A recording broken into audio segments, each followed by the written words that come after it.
Karnataka CM Siddaramaiah CM seat తుమ్మితే ఊడిపోయే ముక్కులా తయారైంది. దినదిన గండం అన్నట్లుగా తయారైంది ఆయన పోస్టు పరిస్థితి. నిన్న మొదటి వరకు సీఎం మార్పు ఉంటుందేమో అన్న అనుమానాలు కన్నా ఉన్నాయి. ఈ నేపథ్యంలో deputy CM DK Shivakumar clarity ఇచ్చారు, అలాంటిది ఏమీ లేదు, సిద్ధరామయ్య కొనసాగుతారని. కానీ మరొకసారి కర్ణాటకలో సీఎం మార్పు ఖాయం అంటూ సంకేతాలు ఇచ్చినట్లుగా తెలుస్తోంది కాంగ్రెస్ హైకమాండ్. డిసెంబర్ 1న కొత్త ముఖ్యమంత్రి పేరు ప్రకటన ఉండబోతోంది అంటూ తెలుస్తోంది. సీఎం పదవిపై డీకే శివకుమార్ పట్టు వీడలేదు అంటూ మరికొందరు అంటున్నారు. పవర్ షేరింగ్ ను గుర్తు చేస్తూ డీకే ఒక ట్వీట్ కూడా చేశారట. విశ్వంలో అతి గొప్ప శక్తి మాట నిలబెట్టుకోవడమేనంటూ ఆయన చేశారు ఒక ట్వీట్. కన్నడ రాజకీయాల్లో ఇప్పుడు డీకే ట్వీట్ హాట్ టాపిక్ గా మారింది. మరోవైపు డీకే శివకుమార్ ఫోన్ కు రాహుల్ స్పందించలేదు అంటూ సమాచారం అందుతోంది. కానీ డీకేను సీఎంను చేయాలంటూ ఎమ్మెల్యేల ఒత్తిడి పెరిగిందని ఈ నేపథ్యంలోనే డీకే శివకుమార్ కు రాహుల్ ఒక మెసేజ్ చేశారట, వాట్సాప్ మెసేజ్. త్వరలో మార్పు ఉండబోతోంది, జస్ట్ వెయిట్ అంటూ ఆయన ఒక మెసేజ్ చేశారు అంటూ సమాచారం అందుతోంది. సో మొత్తం మీద మరొకసారి కర్ణాటకలో సీఎం ఎవరు, నెక్స్ట్ సీఎం మార్పు ఉండబోతుందా అనేటువంటి చర్చకు మరొకసారి తెరలేచిందనే చెప్పాలి.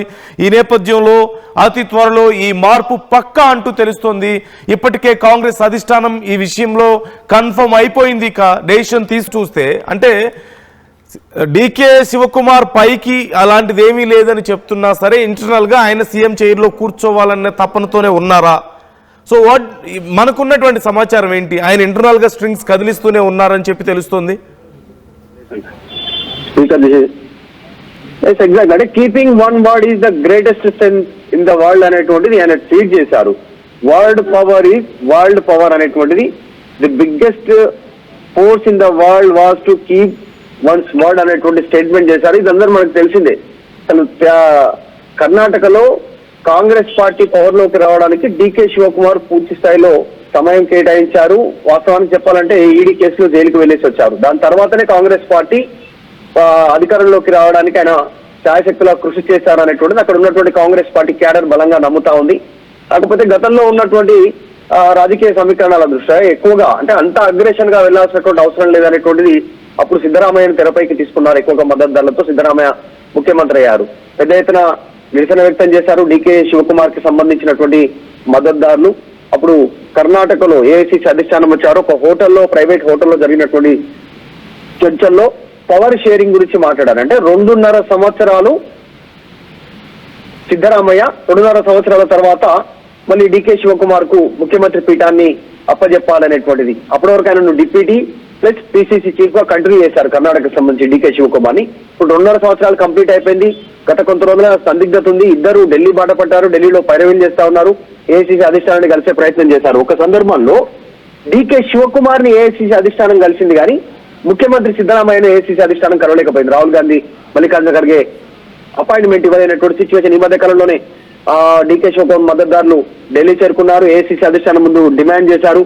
డీకే శివకుమార్ వ్యూహాత్మకంగా 5 సంవత్సరాలు సిద్ధరామయ్యనే ఉంటారు, కాంగ్రెస్ పార్టీ అధిష్టానం ఏం చెప్తే అదే అనేటువంటి స్టేట్మెంట్ చేశారు. మళ్ళీ ఇప్పుడు ఆయన ఈ ట్వీట్ చేశారు. ఆయన మద్దతుదారులు ఢిల్లీలో ఉన్నటువంటి సిచ్యువేషన్ క్లారిటీ వచ్చినట్టుగా తెలుస్తా ఉంది. ఏఐసిసి అధిష్టానం డిసెంబర్ 1 కి డీకే శివకుమార్ ని ముఖ్యమంత్రిగా అనౌన్స్ చేయనున్నట్టుగా చర్చ కొనసాగుతోంది. ఈ నేపథ్యంలో ఎలాంటి పరిణామాలు చోటు చేసుకుంటాయి? అక్కడ కాంగ్రెస్ ప్రభుత్వం నిలిచే పరిస్థితి ఉందా? ఇమ్మీడియట్ గా ఒకవేళ డీకేను ముఖ్యమంత్రిగా ప్రకటన చేస్తే? ఎందుకంటే సిద్ధరామయ్య డిప్యూటీ సీఎం గా మారిపోవాల్సినటువంటి అవసరం ఉంటుంది. ఆయన ప్రమోషన్ నుంచి డిమోషన్ గా మారే సిచ్యువేషన్. కొంచెం పొలిటికల్ ఆరోగెన్సీగా ముద్రపడ్డటువంటి డీకే సిద్ధరామయ్య ఈ పరిణామాలను ఒప్పుకుంటారా? ఒక మెట్టు దిగి డిప్యూటీ సీఎం గా ఉండడానికి ఇష్టపడతారా? వీటైపోయిన చర్చ కొనసాగుతుంది. కొంచెం క్లారిటీ రానుంది. ఏఐసిసి అధిష్టానం చాలా నెమ్మదిగా అడుగులు వేస్తా ఉంది. కర్ణాటకలో జరుగుతున్నటువంటి పరిణామాలకు సంబంధించి నెమ్మదిగా అడుగులు వేస్తా ఉంది. ఏం చేయాలి, ఎలాంటి పరిణామాలు ఉంటాయి, సిద్ధరామయ్య మద్దతుదారులు ఎవరు, రాజీనామా చేస్తారా, పార్టీ మారుతారా, ప్రభుత్వం కూలిపోతుందా, ఎలాంటి పరిణామాలు ఉండనున్నాయనేటువంటి చాలా క్షుణ్ణంగా పరిశీలిస్తా ఉంది. అక్కడ గవర్నర్ సంబంధించినటువంటి గవర్నర్, బీజేపీ నియమించినటువంటి గవర్నర్ ఉన్నారు. ఎలాంటి పరిణామాలు చోటు చేసుకోబోతున్నాయి కర్ణాటకలో అనేటువంటి ఒక ఉత్కంఠ ఉంది. డీకే ముఖ్యమంత్రి కాబోతారా, లేకుంటే మరి అధిష్టానం ఇంకా కాస్త బుజ్జగించే ప్రయత్నమే చేస్తుందా? ఈ ప్రకటన కేవలం కంటి తుడుపు చర్యనేనా అనేటువంటి చూడాలి. నందు ఒక సందిగ్ధత ఉంది. కాంగ్రెస్ కి దేశంలో మొత్తం 3 రాష్ట్రాల్లోనే అధికారం ఉంది. ఒకటి కర్ణాటక, హిమాచల్ ప్రదేశ్, తర్వాత ప్రస్తుతం తెలంగాణ. ఇక్కడ మొన్న కాస్త ఇబ్బందికర పరిస్థితులు ఉంటే మొన్న జూబ్లీ ఉప ఎన్నికతో సద్దుమణిగింది. కానీ కర్ణాటకలో చాలా క్రూషియల్ సిచ్యువేషన్ ఉంది. 2 వర్గాలుగా విడిపోయాయి అధికార పార్టీకి సంబంధించి. డీకే, సిద్ధరామయ్య గ్రూపులుగా విడిపోయినటువంటి పరిస్థితి ఉంది. ఇప్పటికే అనేక అవినీతి ఆరోపణలు. డీకే శివకుమార్ కొంచెం ఇక్కడ ప్లే చేస్తున్నారు అన్నట్టు చూడాలంటారా? ఎందుకంటే మొన్నేమో నేను అలాంటి పని చేయనన్నారు, ఇప్పుడు ఈ పోస్ట్ ఒకటి పెట్టారు ట్విట్టర్లో, ట్వీట్ చేయడం కానీ, లేదంటే ఇప్పుడు ఆల్మోస్ట్ ఆయన సిద్ధమవుతున్నారు సీఎం పదవి కోసం, లేదంటే ఆయన అనుచరులు ఏదో ప్రెజర్ తీసుకొస్తున్నారు అనే వార్తలు కూడా మనం చూస్తున్నాం. So it's all his play అని చూడాలి మనం. ఆయన ప్లే చేస్తున్నట్లుగానే ఉందా ఇదంతా? అంటే జనరల్ గా రాజకీయాల్లో అట్లాంటి సిచ్యువేషన్ ఉంటుంది. ఈజీగా బయటికి చెప్పినట్టుగా రాజకీయం ఓపెన్ గా రాజకీయ నాయకులు చేయరు. బయటనేమో అధిష్టానం చెప్పింది ఫైనల్, అధిష్టానం ఏం చెప్తే అదే వింటాను, నేను కట్టర్ కాంగ్రెస్ అనేటువంటి స్టేట్మెంట్ కాంగ్రెస్ పార్టీ నాయకులు గతంలో చేశారు. దేశవ్యాప్తంగా అనేక రాష్ట్రాల్లో ఇట్లాంటి స్టేట్మెంట్సే ఉంటాయి. కానీ ఇంటర్నల్ గా వాళ్ళు చేయాల్సినటువంటి రాజకీయాలు చేస్తారు పదవి కోసం.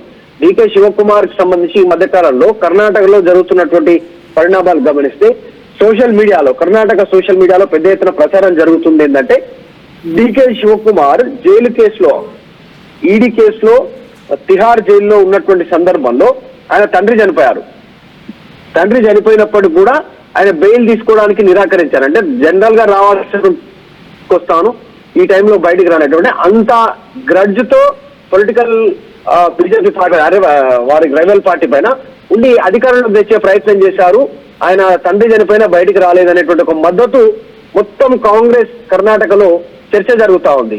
సిద్ధరామయ్య డీకే శివకుమార్ తెచ్చినటువంటి అధికార పీఠం పైన కూర్చున్నారనేటువంటి సోషల్ మీడియాలో ప్రచారం చేస్తున్నాడు. మెల్లిగా స్పీడ్ పెంచే ప్రయత్నం చేస్తున్నాడు. డీకేనేమో బయటికి అట్లా మాట్లాడుతున్నా, ఇంటర్నల్ గా మాత్రం డీకేకు పూర్తి స్థాయిలో కర్ణాటకలో మద్దతు పెరుగుతా ఉంది కాంగ్రెస్ లో. సో ఏం జరగనుందనేటువంటి చర్చ ఉంది. మరి డీకే పైకి అధిష్టానం వైపు మాట్లాడుతున్నా డీకే మద్దతుదారులు వినట్లేదు. ఆయనకు సంబంధించిన వర్గీయులు, ఎమ్మెల్యేలు, మిగతా నాయకులు మూకుమ్మడి రాజీనామాలు చేసే అవకాశం ఉందనే చర్చ కొనసాగుతుంది. ఈ నేపథ్యంలోనే అధిష్టానం నిర్ణయం తీసుకున్నట్టుగా చర్చ కొనసాగుతుంది. కాకపోతే సిద్ధరామయ్యను ఎట్లా బుజ్జగిస్తారనేటువంటిది ఒక బిగ్ టాస్క్ ఇప్పుడు వేసేసి అధిష్టానానికి. Okay, right, thank you Madhu, thanks for the details. మొత్తం మీద డీకే శివకుమార్ ఇక్కడ గేమ్ ప్లే చేస్తున్నట్లుగా కనిపిస్తుంది. అంటే ఓ పక్క నేను అలాంటి వాడిని కాదు, నా రక్తంలో అలాంటిది లేదు అని చెప్తూనే, మరో పక్క ఆయన సీఎం పదవి కోసం కొంత ప్రయత్నాలు జరుగుతున్నాయని, ఆయన అనుచరులు అధిష్టానం మీద ఒత్తిడి తెచ్చే ప్రయత్నం జరుగుతోంది అని మనం చూస్తూనే ఉన్నాం. ఇక్కడ నేను మీకు ఈ ట్వీట్ చూపించే ప్రయత్నం చేస్తున్నాను. డీకే శివకుమార్ ఇప్పుడు ఈ ట్వీట్ చేయడం వెనక ఉద్దేశం ఏంటి? ఇదే అతిపెద్ద ప్రశ్న. అసలు ఎందుకు ఇలాంటి ట్వీట్ చేశారు ఆయన? నిన్న మొన్నటి వరకు నాకేం అవసరం లేదని చెప్పిన వ్యక్తి, నిన్న మొన్నటి వరకు నేను ఎమ్మెల్యేలను చేల్చనని చెప్పిన వ్యక్తి, మొత్తం 140 ఎమ్మెల్యేలు నా వాళ్లే అని చెప్పిన వ్యక్తి ఇప్పుడు ఎందుకు ఈ ట్వీట్ చేశారు? ఈ ట్వీట్ ఉద్దేశం ఏంటి? ఖచ్చితంగా అలాంటి రాజకీయ నాయకులు ఏ చిన్న పదం మాట్లాడినా అది పెద్ద స్టేట్మెంటే అవుతుంది. అలాంటిది ఇలాంటి ఒక ట్వీట్, నేను ఐఎమ్ షోయింగ్ దిస్ ట్వీట్ ఇక్కడ చూడొచ్చు ఒకసారి, నేను చదివి వినిపిస్తున్నాను మీకు. Word power is world power అంటూ ఆయన ఒక ట్వీట్ చేశారు. At the same time the biggest force in the world was to keep one's word. ప్రపంచంలో అతిపెద్ద శక్తి తానిచ్చిన మాట నిలబెట్టుకోవడమే, ఇదే అతిపెద్ద ఫోర్స్ అంటూ ఆయన చెప్తున్నారు. At the same time be it a judge, president or anyone else including myself, everyone has to walk the talk. Word power is world's power. ఒక judge అయినా, ప్రెసిడెంట్ అయినా, ఇంకెవరైనా సరే, ఇంక్లూడింగ్ నాతో కలిపి ఎవరైనా సరే, వాళ్ళు ఇచ్చినటువంటి మాట మీద నిలబడాలి, అదే బాటలో ఎవరైనా నడవాలి అంటూ ఆయన చెప్తున్నారు. Word power is world power అంటూ ఆయన చేసినటువంటి ఇప్పుడు ఈ స్టేట్మెంట్, ఈ కామెంట్, ఈ ట్వీట్ ఇప్పుడు సంచలనంగా మారింది కర్ణాటక రాజకీయాల్లో. జరుగుతున్నటువంటి ఇన్సిడెంట్స్కి ఈ ట్వీట్ ఇప్పుడు మరింత ఊతాన్ని ఇస్తుంది. అంటే గతంలో ఎన్నికల సమయంలో ఆయనకు మాట ఇచ్చారని, 2.5 ఏళ్ళు సిద్ధారామయ్య ఉంటే 2.5 ఏళ్ళు శివకుమార్ ఉంటారు అని చెప్పి మాట ఇచ్చారని, ఇప్పుడు మాత్రం ఆ మాట వాళ్ళు తప్పుతున్నారా? ఒకవేళ సిద్ధారామయ్య చెప్పినట్లుగా ఈ 2.5 ఏళ్ళు కూడా ఆయనే కొనసాగి నెక్స్ట్ ఎన్నికల్లో డీకే శివకుమార్ని ప్రపోజ్ చేయండి కావాలంటే సీఎంగా అంటూ ఆయన ఏదో అక్కడ లాబింగ్ చేశారని, దానికి తగ్గట్లుగా అధిష్టానం ఒప్పుకుందని, ఈ నేపథ్యంలో ఆయన కోపంతో ఇలాంటి ట్వీట్ చేశారని, అధిష్టానానికి సెటైర్ వేశారని, and at the same time Rahul Gandhi ఈ మధ్య ఆయన ఫోన్ ఎత్తడం లేదట. కొన్ని వారం రోజులుగా డీకే శివకుమార్ ప్రయత్నిస్తుంటే రాహుల్ గాంధీకి ఆయన ఫోన్ లిఫ్ట్ చేయడం లేదని ఆ కోపంలో ఇలా చేశారని, at the same time DK Shivakumar అనుచరులు ఆయన సపోర్టర్స్ అందరూ కూడా అధిష్టానం మీద మరోపక్క ఒత్తిడి తెచ్చే ప్రయత్నం చేస్తున్నారంటూ చర్చ జరగడాన్ని కూడా మనం చూస్తున్నాం. సో ఇవన్నీ ఒకదానికొకటి కోఇన్సిడెంట్గా అనిపించడం లేదా? అంటే ఇవి కోఇన్సిడెన్సా లేకపోతే ఇంటెన్షనలా? సో ఎలా చూడాలి వీటిని? So what's your opinion about this? ఈ ట్వీట్ ఉద్దేశం ఏమై ఉండొచ్చు? నిన్న మొన్నటి దాకా మరి నాకు అవసరం లేదని చెప్పిన వ్యక్తి సడన్గా వాళ్ళ అనుచరులు ఎందుకు ఫోర్స్ చేస్తారంటే, సిద్ధరామయ్య డీకే శివకుమార్ చెప్పినా వాళ్ళ అనుచరులు వినడం లేదా? అంటే నాకు పదవి వద్దని చెప్పినా సరే లేదు మా నాయకుడికి పదవి ఇవ్వాల్సిందే అని చెప్పేసి ఆయన అనుచరులు కానీ ఆయన సపోర్టర్స్ కానీ అధిష్టానం మీద ఒత్తిడి తెచ్చే పరిస్థితి ఉందా? లేదంటే is it all just a play? ఇదంతా ఒక గేమ్ నడుస్తుందా? So what's your opinion about this? Try to comment. Me opinion ఏంటి? ఇక్కడ డీకే ఒక గేమ్ ప్లే చేస్తున్నారా లేకపోతే ఏం జరుగుతుంది? ఇవన్నీ వీటన్నిటి మధ్యలో అధిష్టానం ఏం చేస్తుంది? అధిష్టానానికి తప్పని పరిస్థితి అయిందంటారా? అంటే డీకే శివకుమార్కి ఇక పదవి ఇవ్వక తప్పని పరిస్థితి అయిందా అధిష్టానానికి? ఎందుకంటే ఒకవేళ రేపు ఏదైనా సమస్య వస్తే ఇప్పటికీ పార్టీని చక్కదిద్దాలని చూస్తుంటే, ఉన్నటువంటి 3 రాష్ట్రాలు కూడా పోగొట్టుకోకుండా కర్ణాటకలో పార్టీని చక్కదిద్దాలని చూస్తున్నారు. ఈ సమయంలో ఒకవేళ డీకే శివకుమార్ ఏదైనా ఇబ్బంది పెడతారా ఒకవేళ పదవి ఇవ్వకపోతే?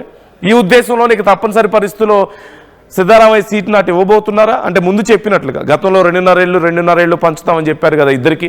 సో వీళ్ళిద్దరికి పరిస్థితి ఇప్పుడు ఏంటి? మరి సిద్ధరామయ్య ఏం చేస్తారు? ఒకవేళ డీకే శివకుమార్కి సీఎం పదవి ఇస్తే సిద్ధరామయ్య సైలెంట్గా ఉండబోతున్నారా?